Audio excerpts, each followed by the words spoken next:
এহসানুল হক ইনু একজন বীর মুক্তিযোদ্ধা, জাসদের উনি সভাপতি।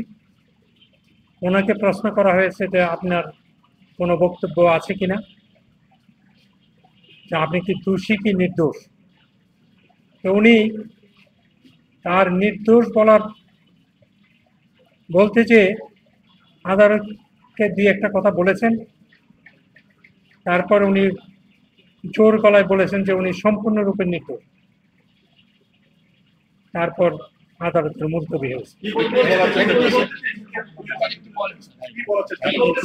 স্যার ওইটা একটু আপনি বলেন যে রাজনৈতিক প্রতিহিংসার শিকার, আক্রোশের শিকার।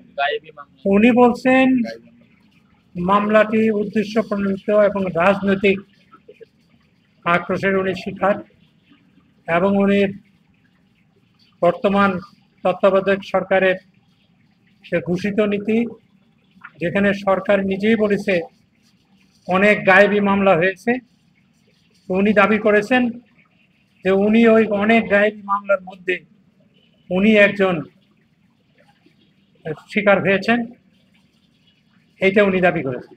কিছুই আপনারা এটা আমলে নিতে পারবেন না, কারণ হচ্ছে আজকে অভিযোগ গঠনের পরে আইনের বিধান হচ্ছে তাকে আসামিকে জিজ্ঞাসাবাদ করতে হয় যে আপনার বিরুদ্ধে এই অভিযোগ গঠন হয়েছে, আপনি কি নিজেকে নির্দোষ মনে করেন নাকি দোষী মনে করেন। যদি উনি নিজেকে দোষী বলেন তাহলে আদালত এখানেই এটার ভিত্তিতে একটা রায় দিয়ে ফেলতে পারেন।